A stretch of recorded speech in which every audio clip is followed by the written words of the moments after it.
मेरा नाम सुरेश है। मैंने अपनी ज़िंदगी में पहली बार एक ऐसा हादसा देखा था जिसको मैं आप लोगों के साथ शेयर करना चाहता हूँ। इस हादसे से कई ज़िंदगियों पर असर पड़े थे। मैं अभी पढ़ाई कर रहा था। मेरे माता पिता चाहते थे कि मैं पढ़ लिख कर किसी काबिल बन जाऊँ, क्योंकि मेरे 3 बड़े भाई थे और तीनों ही बिल्कुल नकारे थे। उन तीनों ने हमारे घर के हालात को काफ़ी अच्छी तरह से बिगाड़ दिया था, क्योंकि तीनों ही गलत संगत में चले गए थे। हम 4 भाई थे। लोग मेरे पेरेंट्स से कहते थे कि आप लोग तो बड़े खुशनसीब हो जिनको 4-4 बेटे नसीब हुए हैं, क्योंकि लड़कों को लोग समझते हैं कि वह घर की सारी जिम्मेदारी को उठा लेते हैं। अगर मेरे माता पिता के 4 बेटों की जगह 4 बेटियां होती तो शायद लोग उन पर तरस खाकर कहते कि भगवान ने बेटियां दी है, इनका इकलौता पिता इन लोगों का खर्चा कैसे पूरा कर रहा होगा। ये बात तो सूट भी करती थी। लेकिन जब लोग मेरे पेरेंट्स से कहते थे कि आपके तो मज़े हैं, आपके चारों बेटे आपको अपनी कमाई ला कर देते होंगे, ये बात मेरे माता पिता को कुछ हजम नहीं होती थी, क्योंकि मेरे तीनों भाई कामचोर थे और गलत लड़कों के साथ बैठ बैठ कर सिगरेट पीते थे और लड़कियों को छेड़ते रहते थे। उनको कोई काम नहीं था, जबकि मैं बचपन से ही अपने नाना नानी के यहाँ रहा करता था। मेरी परवरिश उन्होंने की थी। मैं जब छोटा था, नाना तो तभी इस दुनिया को छोड़कर चले गए थे, लेकिन जब मैं जवान हो गया तो एक दिन नानी भी इस दुनिया को छोड़कर चली गई। अब शायद नानी के घर पर मेरा अपना कोई नहीं बचा था। जो प्यार नाना नानी करते हैं वह प्यार हर मामा या मामी नहीं करते हैं। वैसे तो मेरा मामा मामी बहुत अच्छे थे, लेकिन मैं उन लोगों पर बोझ नहीं बनना चाहता था। इसीलिए मैं अपनी नानी के घर से अपने माता पिता के पास आ गया था। हालांकि मेरी पढ़ाई लिखाई का सारा खर्चा मेरे पिता ही नानी के घर भेजते थे।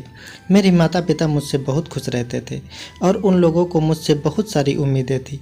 वो चाहते थे कि मैं पढ़ लिख कर नौकरी करूं और उन लोगों का सहारा बनूं, जबकि मेरे तीनों बड़े भाई उन लोगों को काफ़ी हद तक परेशान कर चुके थे और उनको बीमारी की कगार तक ला चुके थे।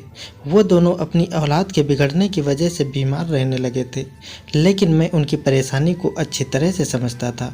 इसीलिए मैंने फैसला किया था कि मैं अपने पेरेंट्स का आज्ञाकारी बेटा बनकर दिखाऊंगा। भले ही उन लोगों ने मेरी परवरिश सिर्फ 9 साल तक ही की, लेकिन मैं उनका ही बेटा कहलाया जाऊंगा और हूँ भी उनका ही। इसीलिए मुझे उनकी बहुत फिक्र थी। मुझे शुरू से ही जानवरों से बहुत प्यार था। मेरी पढ़ाई पूरी होने वाली थी। वैसे तो मैं डॉक्टर बनना चाहता था, लेकिन सबसे ज़्यादा इंटरेस्ट मुझे जानवरों में था। मेरी पढ़ाई पर मेरे माता पिता ने काफ़ी पैसे खर्च किए थे। यह तो अच्छा था कि मेरे पिता की काफ़ी सारी ज़मीन थी, उसको बेच बेच कर वह गुजारा कर रहे थे। अगर वह भी नहीं होती तो शायद हम लोग जल्द ही सड़क पर आ जाते। मुझे जानवरों में सबसे ज़्यादा घोड़ा पसंद था। इसी वजह से मेरी पढ़ाई पूरी होते ही मुझे जानवरों के डॉक्टर के पास नौकरी मिल गई थी। इससे पहले मैंने कोई नौकरी नहीं की थी, सिर्फ मैं पढ़ाई ही कर रहा था। मैं इंसानों का डॉक्टर बनना चाहता था। जानवरों का डॉक्टर बनने से पहले मैंने एक अस्पताल में नौकरी करना शुरू किया था। मुझ में जानवरों का इंटरेस्ट देखते हुए वहां आने वाले एक जानवरों के सर्जन ने मुझे अपने पास असिस्टेंट रख लिया था। वो कहता था कि तुम जैसे लोग ही जानवरों की हिफाजत कर सकते हैं, जिनके अंदर जानवरों के दुख दर्द समझने की ताकत हो, जो जानवरों की फीलिंग्स को अच्छी तरह से समझ सके और उनके साथ नरमी से बिहेव कर सके, जिन्हें जानवरों से प्यार हो। ऐसे ही डॉक्टर जानवरों का अच्छे तरीके से इलाज कर सकते हैं। मैं आज भी अपने क्लिनिक में मौजूद था। मैं क्लिनिक की सफाई कर रहा था। हमारे क्लिनिक में ज़्यादातर छोटे छोटे जानवर ही ले जाए जाते थे। कोई अपना कुत्ता लेकर आता था तो कोई अपनी रशियन कैट हमारे पास इलाज के लिए लेकर आता था। मेरी इस नौकरी से मेरे माता पिता भी बहुत खुश हुए थे। मैं अपनी सैलरी जाकर अपने माता पिता के हाथ में रखता था तो मेरे पिताजी गर्व महसूस करते थे। उनका कहना था कि आज पहली बार अपनी ज़िंदगी में अपनी औलाद की कमाई मेरे हाथ पर आई है, और वह बहुत ज़्यादा खुश थे। खुशी की वजह से उनकी आंखों में आंसू भी आ गए थे। मैंने उन्हें तसल्ली दी थी कि मैं अपने तीनों भाइयों जैसा नहीं हूँ, मेरी वजह से कभी आपको कोई तकलीफ़ नहीं होगी। आज हमारे क्लिनिक में एक ऐसा नज़ारा देखने को मिला था जिसे देखकर मेरे होश उड़ गए थे। मेरी नज़र बाहर पड़ी तो एक छोटा सा लड़का, जिसकी उम्र लगभग 11 या 12 साल से करीब होगी, वो एक बीमार सी घोड़ी को लेकर आया था। घोड़ी को खड़ा हुआ देखकर ऐसा महसूस हो रहा था कि वह बहुत ज़्यादा तकलीफ़ की शिकार है। मैंने जब उसे देखा तो हैरान रह गया था। आज से पहले मैंने किसी जानवर की आंखों में इतनी तकलीफ़ नहीं देखी थी। उसकी आंखों में मुझे गम भी नज़र आ रहा था, जैसे कि वह अपने मालिक से रिक्वेस्ट कर रही है। मैं जब बाहर आया तो वह लड़का रो रहा था। मैंने उससे पूछा कि क्या हुआ है बेटा, तुम क्यों रो रहे हो? तो वह कहने लगा, मेरी घोड़ी के साथ बहुत बड़ा अत्याचार हो गया है, मगर मैं इस बारे में कुछ नहीं कह सकता। आप मेरी घोड़ी का इलाज कर दो। मैंने उससे चौंकते हुए सवाल किया था, तुम्हें इतनी कीमती घोड़ी किसने दी है? क्योंकि उस लड़के की हालत तो मजदूरों जैसी लग रही थी, जबकि उसके पास मौजूद वो घोड़ी काफ़ी ज़्यादा महंगी थी। मुझे जानवरों का बहुत शौक था, इसीलिए मुझे जानवरों के बारे में काफ़ी सारी जानकारियाँ भी थी। उसकी कीमत ज़्यादा थी क्योंकि वह नस्ल बढ़ाने वाली घोड़ी थी। मैंने उसे कहा, सच सच बताओ कि यह घोड़ी तुम कहाँ से लेकर आए हो? उस लड़के ने फ़ौरन ही मेरे आगे हाथ जोड़ दिए और रोने लगा था। उसकी आंखों में मोटे मोटे आंसू थे। उसने मुझसे कहा, अगर आपको पता चल जाए कि इस वक्त यह घोड़ी कितनी तकलीफ़ में है, तो आप मुझसे कोई भी सवाल पूछने के बजाय इसका इलाज करना शुरू कर दोगे। आप कैसे जानवरों के डॉक्टर हो, जिसे एक जानवर की तकलीफ़ का एहसास ही नहीं हो रहा है? वो लड़का मुझे डॉक्टर समझ रहा था। इतनी कम उम्र का होने के बावजूद भी वह बहुत समझदारी भरी बातें कर रहा था। मैंने घोड़ी की तरफ देखा तो वह सच में बहुत बेचैन लग रही थी। मैंने बड़े डॉक्टर को बुलाया और उनसे कहा कि इस घोड़ी का क्या किया जाए। बड़े डॉक्टर सर्जन थे और वही इस क्लिनिक के मालिक थे। उन्होंने जब घोड़ी के पेट की तरफ देखा तो कहने लगे कि इसके साथ कुछ गड़बड़ लगती है। मैं डॉक्टर साहब की बात सुनकर चौंक गया था। उन्होंने कहा, इसका जल्द से जल्द अल्ट्रासाउंड करना चाहिए। हम कोई भी बात अंदाज़ा लगा कर नहीं कह सकते और ना ही अभी किसी नतीजे पर पहुंच सकते हैं। यह बहुत ही कीमती जानवर है। इसके मालिक ने तो इसे महंगी कीमत देकर खरीदा होगा, इसीलिए इस जानवर को वेस्ट नहीं होना चाहिए। मैंने देखा था कि डॉक्टर साहब को भी इस घोड़ी की कीमत का अंदाज़ा था। सर्जन वीके चावला के कहने पर मैंने घोड़ी को अल्ट्रासाउंड रूम में लेकर चले गए। ये अल्ट्रासाउंड रूम काफ़ी बड़ा था। यह स्पेशली बड़े ही जानवरों के लिए बनाया गया था। मैंने घोड़ी को प्यार करते हुए बड़ी मुश्किल से नीचे लेटाया था क्योंकि वह बहुत ज़्यादा तकलीफ़ में थी, और फिर उसका अल्ट्रासाउंड करना शुरू कर दिया। मैं अल्ट्रासाउंड की रिपोर्ट देखकर नहीं जानता था, मैं तो बस मशीन चलाना जानता था। मैं बस अल्ट्रासाउंड करके फ्री ही हुआ था कि क्लिनिक के दरवाजे पर अचानक शोर होना शुरू हो गया। ऐसा लग रहा था जैसे बाहर कोई ज़ोर ज़ोर से चिल्ला रहा है। बाहर क्या हो रहा था यह सब तो मुझे बाहर जाने के बाद ही पता चलने वाला था। इसीलिए मैं जल्दी से भागकर बाहर गया तो वहाँ पर एक जवान लड़का खड़ा हुआ था। उस जवान लड़के की उम्र 18 से 25 साल के बीच में लग रही थी, जबकि उसके साथ एक जवान लड़की भी मौजूद थी। उस लड़की की उम्र तो मुश्किल से 17 साल होगी। मैंने उन दोनों को देखा तो मुझे बड़ी हैरानी हुई। मैंने उन लोगों से पूछा, तुम लोग कौन हो और यहाँ पर आकर इतना शोर क्यों मचा रहे हो? तो उन्होंने एक बड़ी ही अजीब बात कही। वो लड़का कहने लगा कि हम लोग तो यहाँ पर अपना जानवर लेने के लिए आए हैं, चलो जल्दी से हमें हमारा जानवर दे दो, हमें उसे जल्दी ही वापस लेकर जाना है। उसकी बातें सुनकर तो मुझे बहुत गुस्सा आया था कि आखिर वह कौन से जानवर की बात कर रहे थे। मेरी तो कुछ समझ में नहीं आ रहा था। फिर मुझे याद आया कि एक जानवर जो हमारे पास मौजूद है, शायद यह लोग उसी की बात कर रहे हैं। मैंने कहा कि आपका यह जानवर तो खुद ही हमारे पास एडमिट करने के लिए लाया गया है। अगर आप उसकी बात कर रहे हो तो अभी उसका अल्ट्रासाउंड हो रहा है। हम अभी आधा अधूरा इलाज करके तो आपके जानवर को आपको नहीं दे सकते। मैंने भी उनको गुस्सा दिलाने के लिए यह सब कहा था। वो लोग मेरी बात सुनकर गुस्से से भड़क उठे थे। तभी वो लड़का कहने लगा, तुम्हारी हिम्मत कैसे हुई मेरे आगे इतना बोलने की? तुम नहीं जानते कि मैं कौन हूँ और मैं किसका बेटा हूँ? मैं तुम्हें खड़े खड़े खरीद सकता हूँ और तो और तुम्हें यहाँ से नौकरी से भी निकलवा सकता हूँ। जाओ, जाकर जल्दी से मेरी घोड़ी ले आओ, वरना मुझसे बुरा तुम्हारे लिए कोई नहीं होगा। वो लड़का तो बहुत ज़्यादा भड़क उठा था। मुझे उसे देखकर कोई डर नहीं लग रहा था क्योंकि जिस जानवर का मैं अल्ट्रासाउंड करने आया था वह बहुत ज़्यादा तकलीफ़ में था। मैं उसका इलाज किए बिना इन लोगों को नहीं दे सकता था। उस घोड़ी को इलाज की ज़रूरत थी।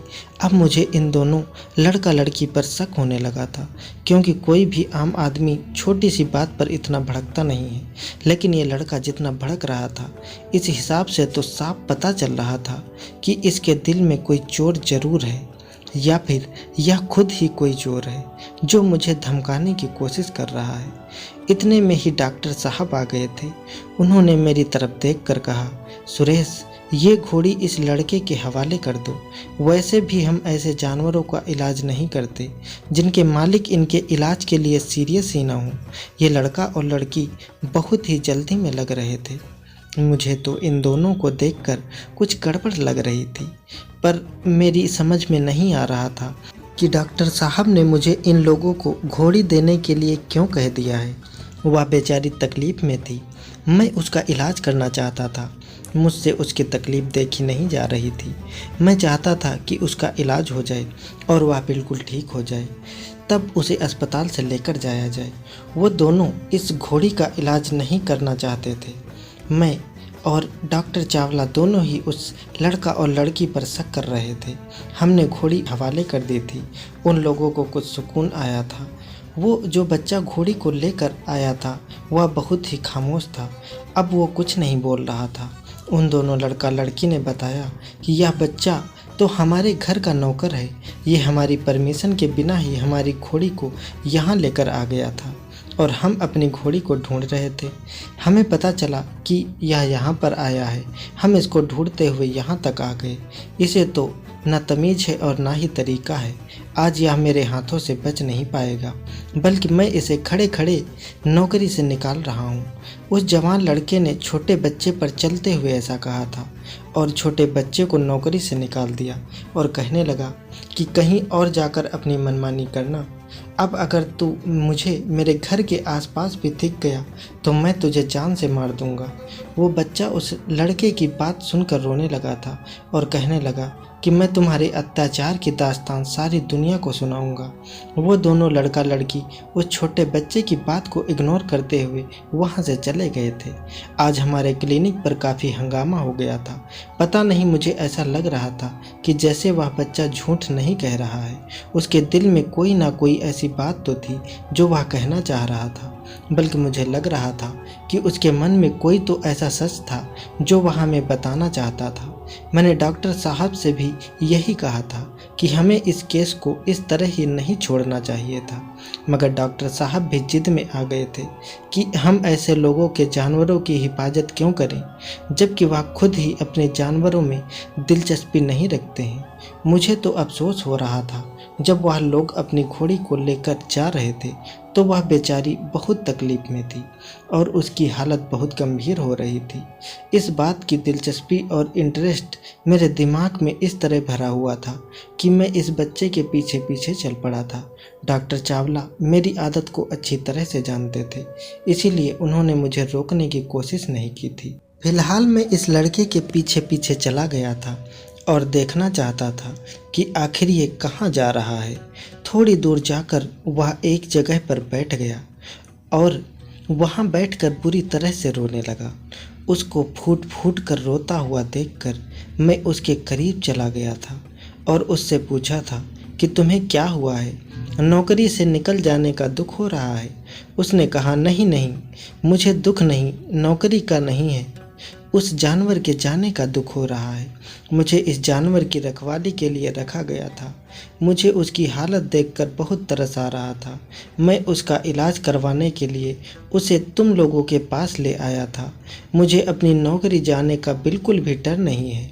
मैं तो एक जीता जागता इंसान हूँ। कहीं भी चला जाऊँगा और कहीं भी रह लूँगा। मुझे सबसे ज़्यादा अफसोस उस जानवर के बिछड़ने का है। मुझे वो घोड़ी बहुत ज़्यादा पसंद थी। पिछले 6 महीनों से मैं उसको बहुत प्यार से रख रहा था और उसकी रखवाली करता था। वो मेरे साथ बहुत खुश रहती थी। आज मुझसे उसकी तकलीफ़ देखी नहीं गई तो मालिक की परमिशन के बिना मैंने उसे आपके पास इलाज करवाने के लिए ले आया था। मगर ये लोग तो ना इंसान की तकलीफ़ समझ सकते हैं और ना ही बेजुबान जानवर की। यह इंसान के साथ ही बुरा हश्र करते हैं तो फिर जानवर की तकलीफ़ को क्या समझेंगे। बस मुझे अपनी घोड़ी का दुख है और मैं उसकी वजह से बहुत परेशान हूँ। मैं 100% जानता हूँ कि उन लोगों ने उसके साथ ज़रूर कुछ गलत किया है, वरना कोई भी जानवर बेवजह इतनी तकलीफ़ में नहीं होता। वो तो पालतू जानवर था, मैंने उसका बहुत ख्याल रखा था और मुझे बड़े मालिक ने इस नौकरी पर रखा था और स्पेशली मुझे उसका ख्याल रखने का काम दिया गया था। और आज देखो, छोटे मालिक ने मुझे नौकरी से निकाल दिया। वो बच्चा मेरी तरफ देखकर कहने लगा, क्या आप मेरी एक बात मानोगे? ये कहकर उस बच्चे ने मेरे आगे हाथ जोड़ दिए थे। उसको इस तरह से रोता हुआ और बिलखता हुआ देखकर मेरा दिल भी पिघल गया। मैंने कहा, हाँ तुम बताओ क्या कहना चाहते हो? मैं तुम्हारी हर बात मानने के लिए तैयार हूँ। मेरी ये बात सुनकर उस लड़के के चेहरे पर धीमी सी मुस्कुराहट आई थी और उसे कुछ हौसला मिला था। उस बच्चे ने जो बात मुझे बताई वह बड़ी अजीब सी थी। वो कहने लगा कि तुमने मेरी घोड़ी का अल्ट्रासाउंड किया है। अब तुम ऐसा करना कि अल्ट्रासाउंड की रिपोर्ट ज़रूर देखना और अपने डॉक्टर को भी दिखाना। कम से कम सच तो तुम लोगों के सामने आ ही जाएगा।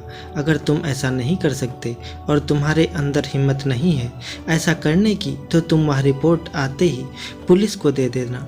जानवर के साथ भी बुरा करने का हक इंसान को नहीं है। आखिर जानवर भी तो एक इंसान के जैसा होता है, उसको भी तकलीफ होती है, उसके अंदर भी फीलिंग्स होती हैं। उस बच्चे की बातें तो बिल्कुल ठीक थी। मुझे अब सच में उस कपल पर शक होने लगा था जो यहाँ से घोड़ी को ले गए थे। मैंने उस बच्चे से कहा, तुम मुझे उन दोनों के घर का पता दे दो, अगर कोई बात हुई तो हम उन तक आसानी से पहुंच सकेंगे। वह लड़का कहने लगा, मैं तुम्हारे साथ तुम्हारे क्लिनिक पर चलता हूं। तुम चाहो तो अभी उस घोड़ी की रिपोर्ट देख सकते हो और तुम्हें भी सच का अंदाज़ा हो जाएगा और ये भी समझ आ जाएगा कि उन लोगों ने उस घोड़ी के साथ कैसा अत्याचार किया है। यह लोग बहुत ज़्यादा जालिम लोग हैं। मैं इनको अच्छी तरह से जानता हूँ, लेकिन शायद मैं अपनी बातों को सही तरह से समझा नहीं सकता। उस बच्चे की बात पर मैं उनकी बात मानने के लिए तैयार हो गया था और वह बच्चा मेरे साथ क्लिनिक आ गया। मैं उसे लेकर वापस क्लिनिक आया तो डॉक्टर चावला जा चुके थे क्योंकि उनके घर जाने का टाइम हो गया था। मेरे पास अल्ट्रासाउंड की वह रिपोर्ट सामने ही पड़ी हुई थी। अल्ट्रासाउंड के होते ही रिपोर्ट प्रिंट हो जाती है। मैंने तो रिपोर्ट वहाँ से उठा ली और उस बच्चे से कहा कि चलो हम किसी और डॉक्टर के पास चलते हैं और उसे कहेंगे कि वह हमें यह रिपोर्ट पढ़कर सुना दे। हालांकि रिपोर्ट तो मैं भी पढ़ना जानता था क्योंकि मैं डॉक्टर के यहाँ काम करता था, लेकिन मैं यह देखना चाहता था कि दूसरा कोई डॉक्टर इस घोड़े के बारे में क्या बताता है। मैं और वो लड़का एक करीब में बने हुए क्लिनिक पर चले गए थे। वहाँ जाकर जब हमने यह रिपोर्ट उस डॉक्टर को दिखाई तो वह डॉक्टर गुस्से से आग बबूला हो गया था। उसकी आंखें तो जैसे गुस्से से भर गई थी। ये देखकर उस डॉक्टर से रहा नहीं गया और उसने मेरी तरफ देखकर कहा कि ये अल्ट्रासाउंड रिपोर्ट सच है या फिर तुम लोग मुझसे कोई मजाक करने के लिए आए हो? तुम लोग कहीं झूठ तो नहीं बोल रहे हो? मैंने इनकार करते हुए सर हिला दिया था और सारी बात भी बता दी थी और उनसे कहा कि हम तो यहाँ अल्ट्रासाउंड रिपोर्ट आपसे पढ़वाने के लिए आए हैं। मैंने उनको यह नहीं बताया था कि मैं खुद भी डॉक्टर के यहाँ काम करता हूँ और इस रिपोर्ट को पढ़ चुका हूँ। हम कोई झूठ नहीं बोल रहे हैं। उस डॉक्टर ने हमसे और भी पूछताछ की थी।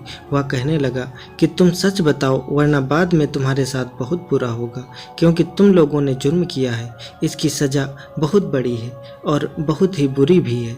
तुमने यह हरकत पता नहीं क्या सोचकर की है। तुम में जरा भी इंसानियत नाम की चीज़ है या नहीं? डॉक्टर की बात सुनकर मुझे थोड़ी शर्मिंदगी महसूस हो रही थी। मैं सोचने लगा कि कहीं सारा इल्ज़ाम मेरे ऊपर ही ना आ जाए।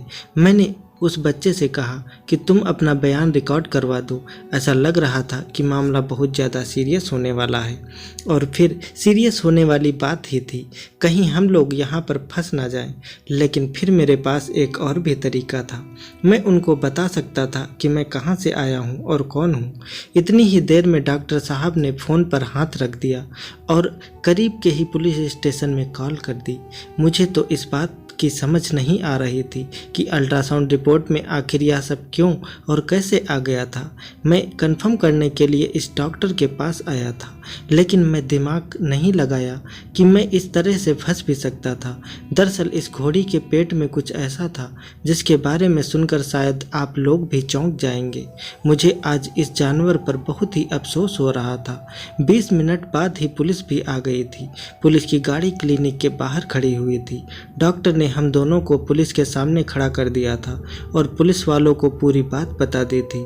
मुझे तो यह बात पता थी, लेकिन उस लड़के को यह बात पता नहीं थी। वह बहुत ज़्यादा कंफ्यूज हो रहा था। जब उसने यह बात सुनी तो उसने अपने कानों को हाथ लगा लिए थे। मैंने भी पुलिस को सारी बात बता दी थी। पुलिस ने मुझे अपने साथ चलने के लिए कहा था। ये मामला बहुत ज़्यादा सीरियस था। पुलिस ने कहा था आपको हमारे साथ चलना होगा क्योंकि इस मामले में आप लोग भी शामिल हैं। मैं एक तरह से पछताने भी लगा था कि आखिर हम लोग यह किस केस में फंस गए हैं। मुझे इस डॉक्टर को अपने बारे में पुलिस के आने से पहले ही बता देना चाहिए था, पर इसमें हमारा कोई कसूर नहीं था और मुझे यहाँ की पुलिस पर पूरा भरोसा था। इसीलिए मैं बेझिझक इस पुलिस की गाड़ी में बैठ गया था।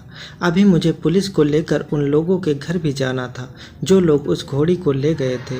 वो इस जानवर के मालिक थे, तो उन्हें ही पुलिस को जवाब देना था। थोड़ी देर के बाद गाड़ी उन लोगों के घर के बाहर पहुंच गई थी। पुलिस की गाड़ी की आवाज़ सुनते ही घर में सारे लोग मौजूद बाहर आ गए थे और उनके चेहरे पर हवाइयाँ उड़ रही थी। मगर जब एक औरत पर मेरी नज़र पड़ी तो मेरे भी पैरों तले ज़मीन निकल गई थी। मेरी आंखें तो हैरानी की वजह से फट गई थी और मुझे अपनी आंखों पर विश्वास नहीं हो रहा था कि मैं अपने सामने किसको देख रहा हूँ। वो लड़की मुझे जानी पहचानी लग रही थी। मुझे याद नहीं आ रहा था, बस इतना पता था कि मैं इसे बहुत अच्छे से जानता हूँ। कहीं यह मेरी कोई रिश्तेदार ना हो। मैं अपने दिल में यही सब सोच रहा था कि कहीं वह मेरी जान पहचान की ना निकले। मैं उस टाइम बहुत ही ज़्यादा परेशानी में उलझा हुआ था और परेशानी की वजह से मेरी कुछ भी समझ में नहीं आ रहा था। पुलिस वालों ने उन लोगों से कोई भी सवाल किए बिना ही सबको हथकड़ियों पहनाकर गाड़ी में बैठा लिया। ये लोग पुलिस की गाड़ी में बैठे तो वह जवान लड़का बहुत ज़ोर ज़ोर से चिल्ला रहा था और पुलिस को कुछ बताने की कोशिश कर रहा था, मगर वो जवान लड़की बहुत ज़्यादा खामोश थी, जैसे कि वह बहुत बेबस होकर बैठी हुई हो। जब मैंने उसकी तरफ देखा तो वह मुझसे अपनी नज़रें चुरा रही थी। मैं समझ गया कि वह मुझे ज़रूर पहचानती है और जानती भी है, तभी तो वह मेरे सामने शर्मिंदगी महसूस कर रही थी। हम लोगों को पुलिस स्टेशन पहुंचने में ज़्यादा टाइम नहीं लगा था। हम लोग जैसे ही पुलिस स्टेशन पहुंचे तो एक पुलिस ऑफिसर ने उस जवान लड़के को गिरेबान से पकड़ लिया और उसे अंदर ले गए थे।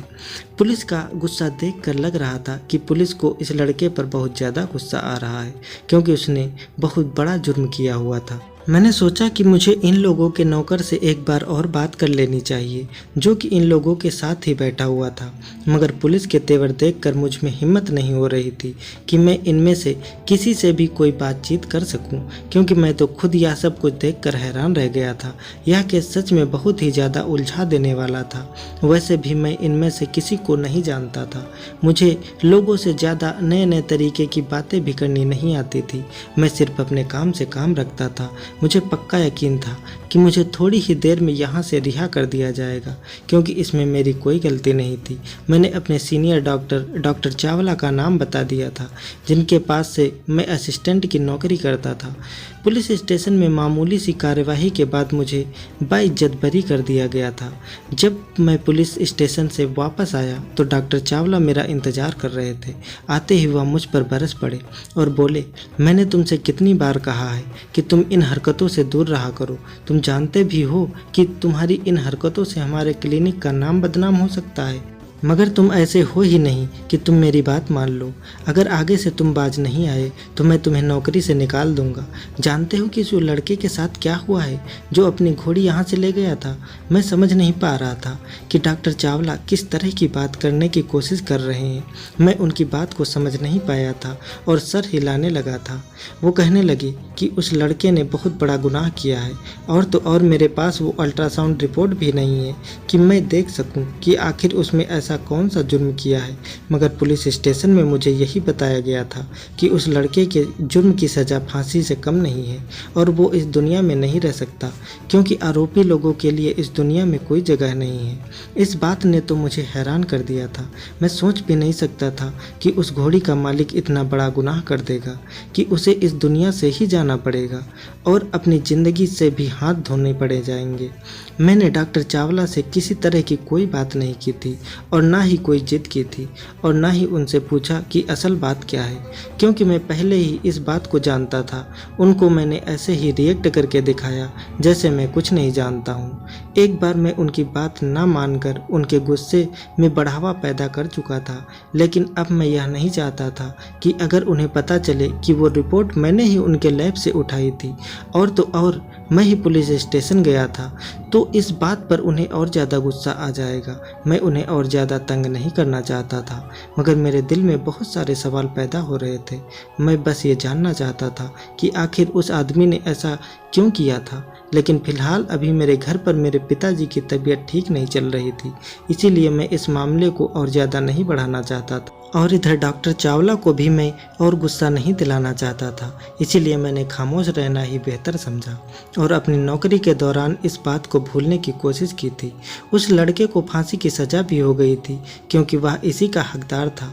वो फांसी भी चढ़ गया था और इस दुनिया से भी चला गया और तो और यह केस भी बंद हो गया था। लेकिन मुझे अभी तक यह नहीं पता चला था कि उस लड़के ने ऐसा क्यों किया।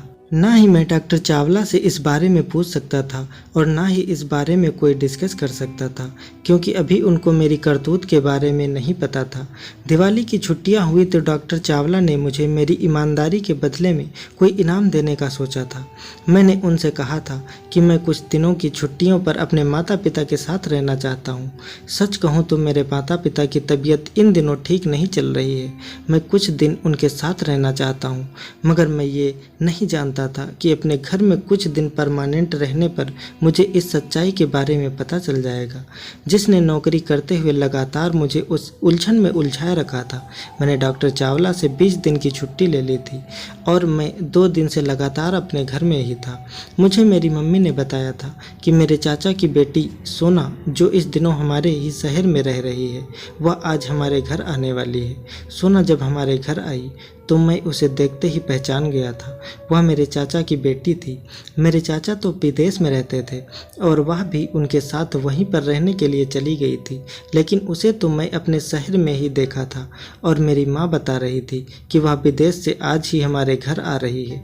उसने मुझे देखा तो वह मुझसे इस तरह से छुप रही थी जैसे उसने मुझे कोई नुकसान पहुँचाया हो। मैं उसे बड़ी हैरानी से देख रहा था। सोना से बातचीत करना मेरे लिए कोई मुश्किल का काम नहीं था। मैं उसे पहले से जानता था, लेकिन काफ़ी सालों से मेरी उससे मुलाकात नहीं हुई थी, क्योंकि वह मेरे चाचा की बेटी थी और मेरे घर पर कभी कभी आ जाया करती थी। लेकिन मैं तो परमानेंट अपनी नानी के घर पर ही रहता था।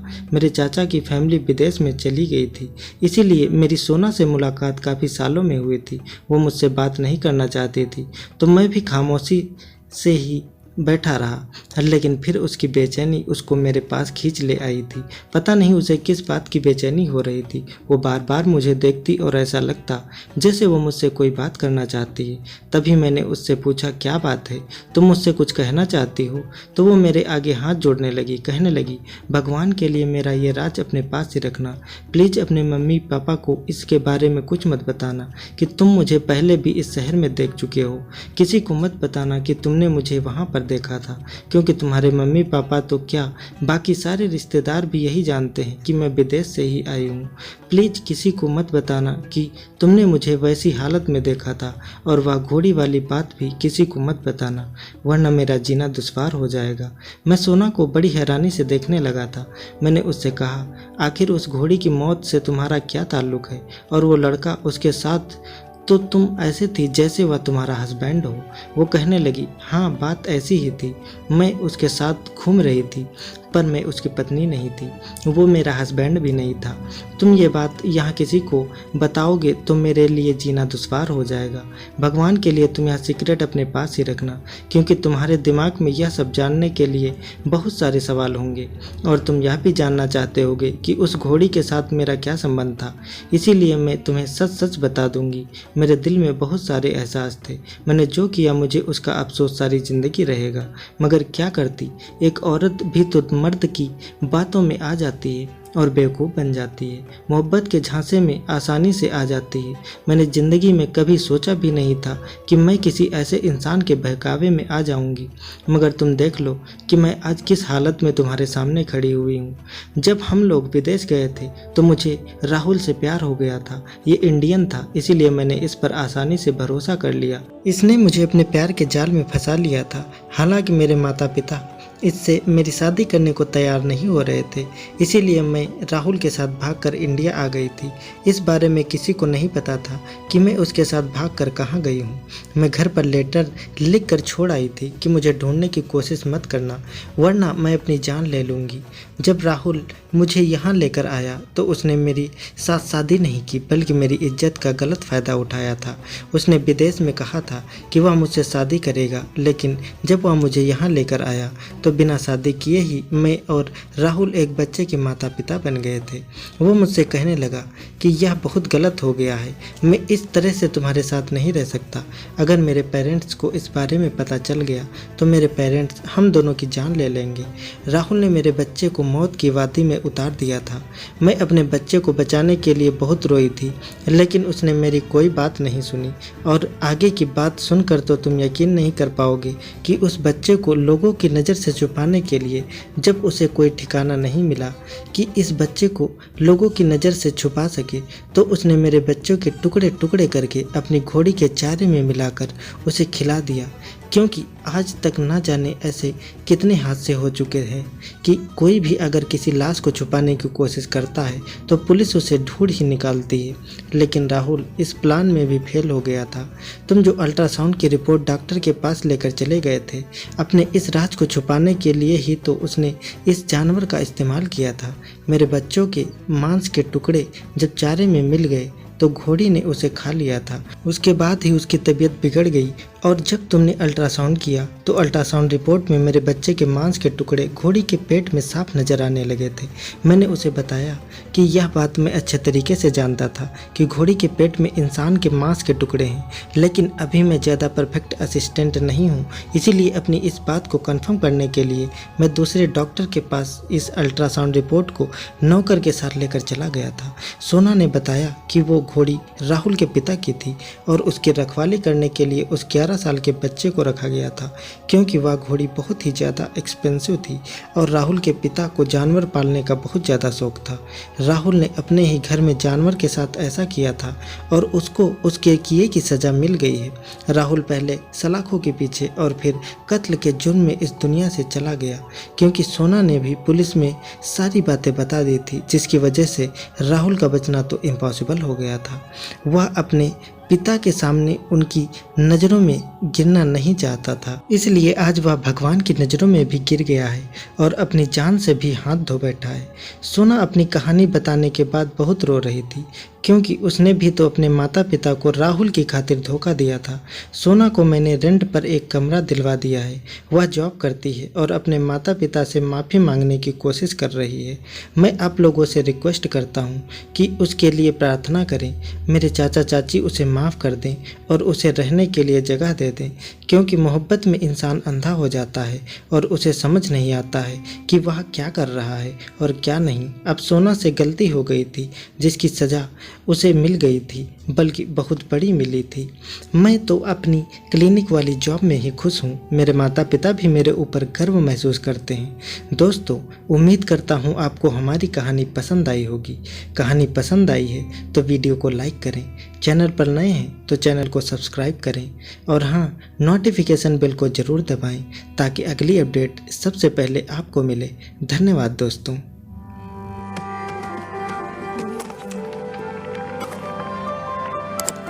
Subscribe now and press the bell icon.